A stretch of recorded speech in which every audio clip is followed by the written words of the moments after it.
লাগাতার প্রবল বৃষ্টিতে জলমগ্ন আগরতলা শহর, চরম দুর্ভোগে মানুষজন। বঙ্গোপসাগরে সৃষ্ট নিম্নচাপ শক্তি বাড়িয়ে গভীর নিম্নচাপে পরিণত হয়েছে। এই নিম্নচাপের প্রভাবে ত্রিপুরার 8টি জেলায় বৃহস্পতিবার থেকে বৃষ্টি অব্যাহত হয়েছে। শুক্রবারও এই নিম্নচাপের প্রভাবে আগরতলা, বটতলা, হাওড়া নদী সহ আগরতলা শহরের বিভিন্ন রাস্তাঘাট জলমগ্ন হয়ে পড়েছে, যার ফলে সাধারণ মানুষের জনজীবন নাজেহাল হয়ে পড়েছে। তাছাড়া আগরতলা, প্রতাপগড় এলাকার রাস্তাঘাট জলমগ্ন হয়ে পড়েছে।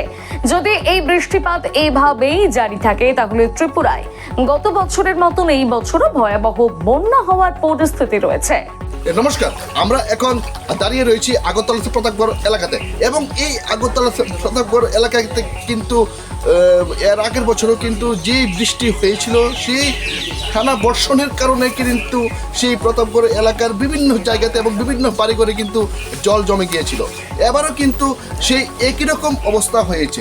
এই গভীর রাত থেকে শুক্রবার পর্যন্ত টানা বৃষ্টির কারণে কিন্তু আগরতলার যে প্রতাপগড় এলাকা রয়েছে, সেই প্রতাপগড় এলাকা কিন্তু আপনারা দেখতেই পাচ্ছেন একেবারে জলমগ্ন হয়ে পড়েছে। এবং এই জল দিয়ে কিন্তু এক প্রকার বলেই চলে, সেই মানে যাদের বাড়িঘর রয়েছে তাদের কিন্তু ঘর থেকে বেরোতে প্রচণ্ড অসুবিধার সম্মুখীন হতে হচ্ছে।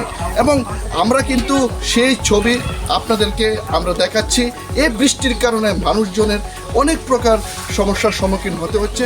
এবং ইতিমধ্যে আমরা যে খবর পাচ্ছি, ত্রিপুরা যে আবহাওয়া রিপোর্ট থেকে গিয়ে বলা হয়েছে, যদি এই বৃষ্টি এইভাবে অনবরত জারি থাকে, তাহলে ত্রিপুরায় আবারও বন্যার সম্ভাবনা রয়েছে।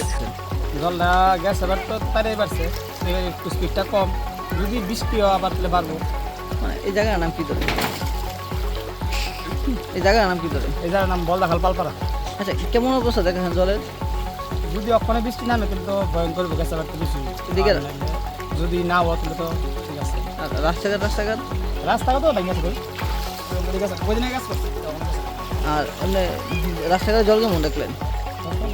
হাঁটু জলিব না বেশি? হ্যাঁ, হাঁটু জল আছে। গত বছর কত জল এই জায়গায় দাঁড়াইছি না, কত জলিব? হ্যাঁ,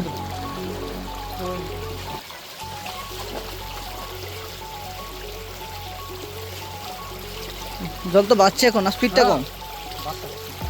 হাওড়ার মধ্যে জলে ঢুকছে।